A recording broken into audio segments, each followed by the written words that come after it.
Hi, my name is Joshua Hanner. This is my final film sequence analysis on Moonlight, or more specifically, I'm doing this on the scene in which Kevin calls Chiron in the movie Moonlight. Um, I've been kind of dreading putting this video together because on my worksheet I wrote so much down, and I know that there's no way I could fit it into a 5 or 10 minute video. So I've been kind of going back and forth on what I should include and what I should talk about. And I think the best way would just to be play little pieces of the video and pause and sort of talk about what's going on and sort of highlight some of the key elements that I've noticed along the way. I don't think I've ever sat down and watched one sequence from a movie so many times, so we'll see if I can get kind of the important themes across. Just to start with, obviously there's important pieces of each formal element in this, but I think obviously the narrative, what's happening in this conversation, is very important. I think the lighting and the angles and the way the camera is moving are very important. Especially the lighting, I think, is important. I'll get into that. It's actually why I picked this scene specifically. And then I see sound and sort of the actor stardom as being important for both this sequence and the whole movie as a whole. So we'll go ahead and get started.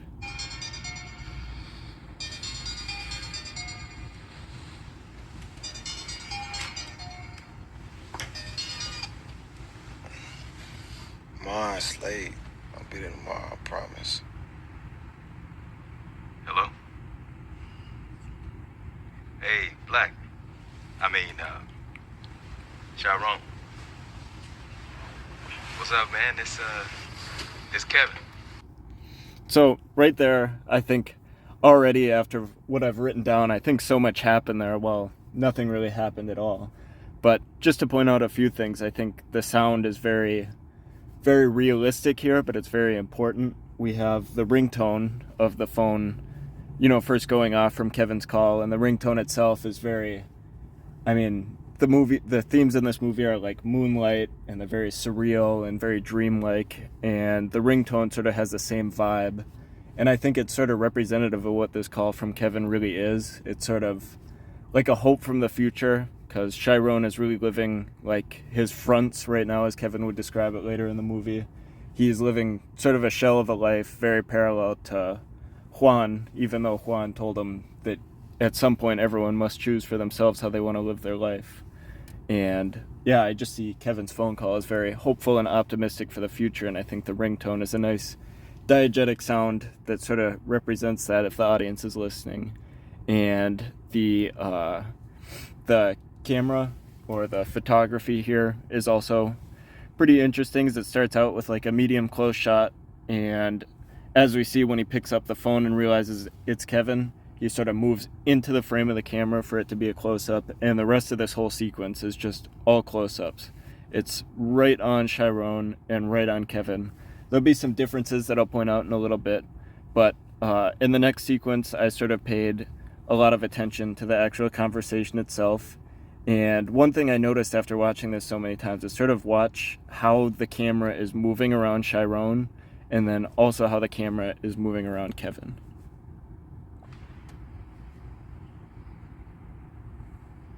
You there? Yeah.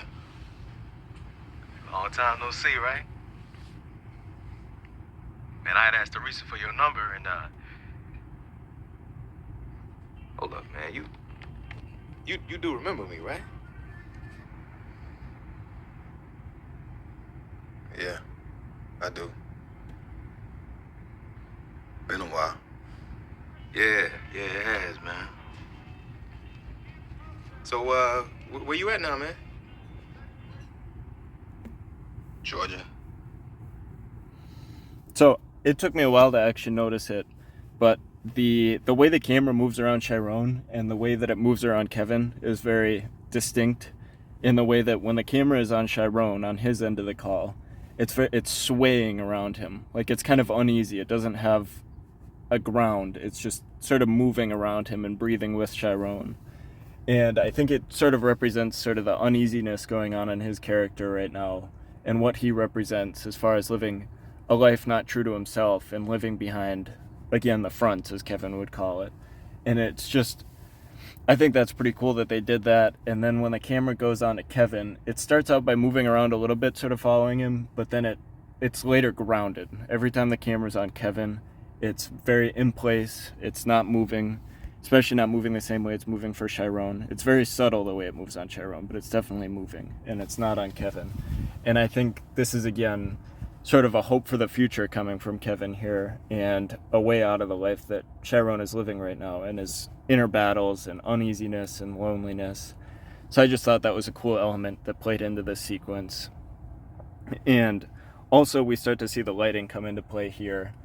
Chiron's end is very dim lit. There's some warm lighting, but there's not much going on as far as lighting on his side.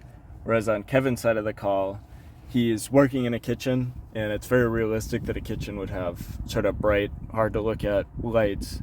But it's not necessarily just bright white lighting in this kitchen. It's like got a blue glare to it, or a blue glow that's surrounding Kevin. And there's a scene coming up that highlights this even more that I'll get into. But this is where I started to notice sort of that blue theme come back from Juan's blue story and all of the blue that's represented in this movie. There's also some little diegetic sound pieces, or the lack thereof, on Chiron's end. All we hear is sort of the hum of the street noise and cars passing by, but not much else. But on Kevin's end, we hear some like pots and pans and a jukebox playing very like hopeful, happy music in the background. And I think both of those are sort of representative of each of their characters and what they mean to the story. Where Chiron is feeling kind of empty and lost in sort of his shell of a life, where he needs to choose for himself who he is and sort of find a way out of that. And Kevin, on the other hand, is working a very hard-working life, as we find out later in the movie, but he's really kind of found who he is, and he's happy with what he's doing. So we've got some nice, uplifting old music coming from the background and the sounds of the kitchen there. So we'll get into the next part. Atlanta. Been up here ever since. Yeah, man, that's what I heard. Yeah.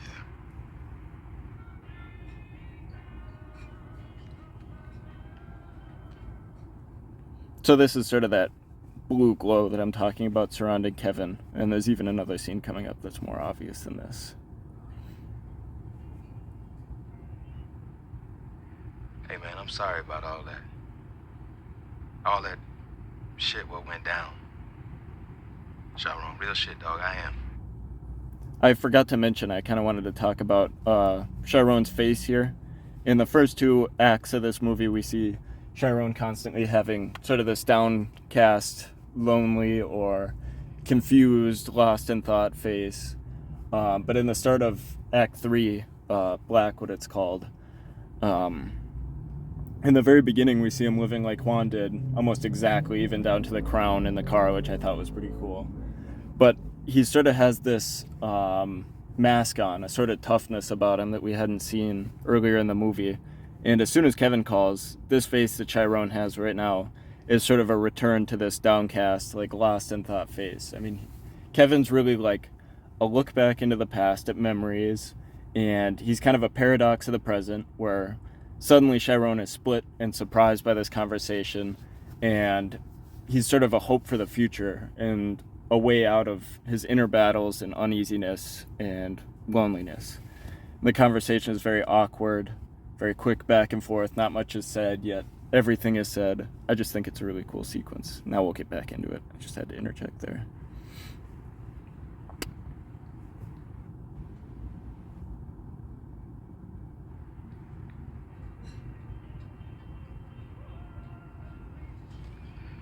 So, what you doing up there, man? Not much, just trouble. Chiron in trouble. He's found a way. Yeah, something like that.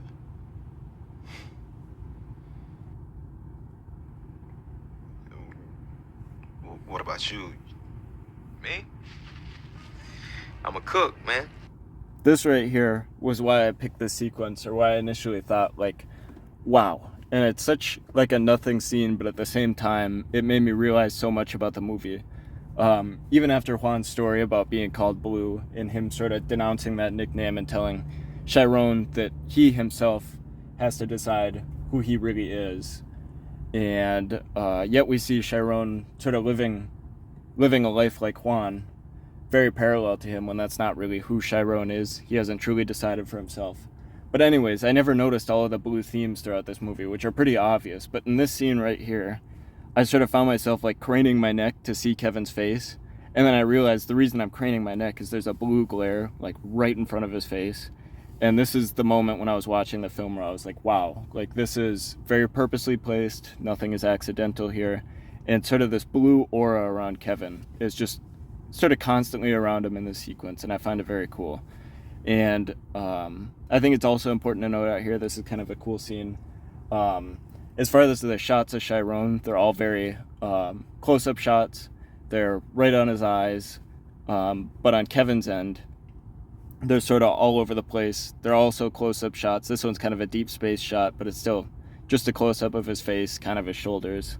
But they're sort of scattered all over the place, and we're sort of seeing Kevin through Chiron's mind here, and sort of kind of remembering this character from the past that was suddenly brought up out of nowhere.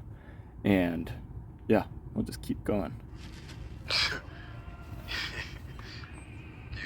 a cook? Yeah, buddy. Man, I got sent up for some stupid shit. The same stupid shit we always get sent up for. They put me on the kitchen line, man, and kind of took to it. Anyway, man, I just thought about you, man. We got this jukebox in here, and folks come by and play their songs. That's the music we get in here, and this dude, man. It's reminded me of you. So, hey, man, if you ever come to town, man, you come holler at me. I'll cook you something. Maybe play that song for you. All right, man. You be easy, all right?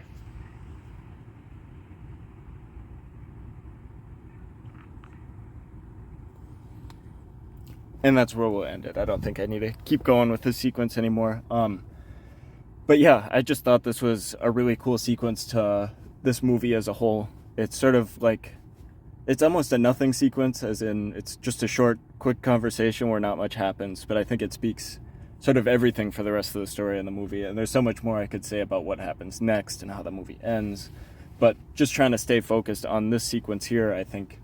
Some last few quick things to point out are the actor's stardom. When this movie came out, just personally for me, I don't know about others, this movie kind of flew under the radar for me. I hadn't heard about it until it won an Oscar for Best Picture of the Year, and I thought that was kind of crazy that I hadn't heard of it.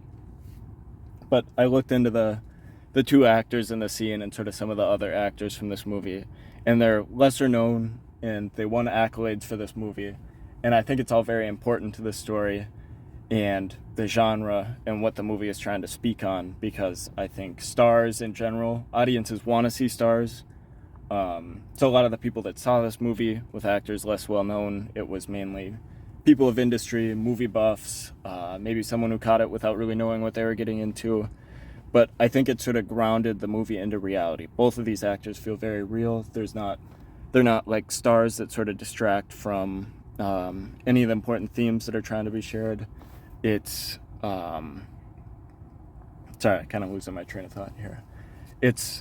I don't know, they just very much ground it into a realistic story, especially in a movie like this, which is trying to share so many real themes and real perspectives on the African American community in America, drug use, the LGBT community.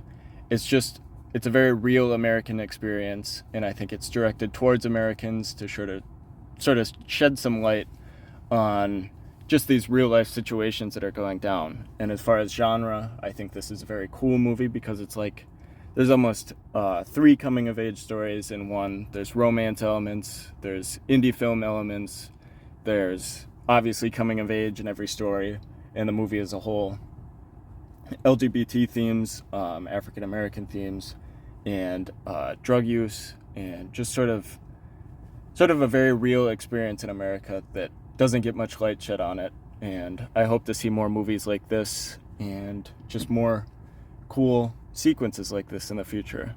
And I think that'll wrap it up for me. My worksheet has so much more that I wish I could say, but I think that sort of speaks on what I wanted to say. So thank you, and this was my final podcast.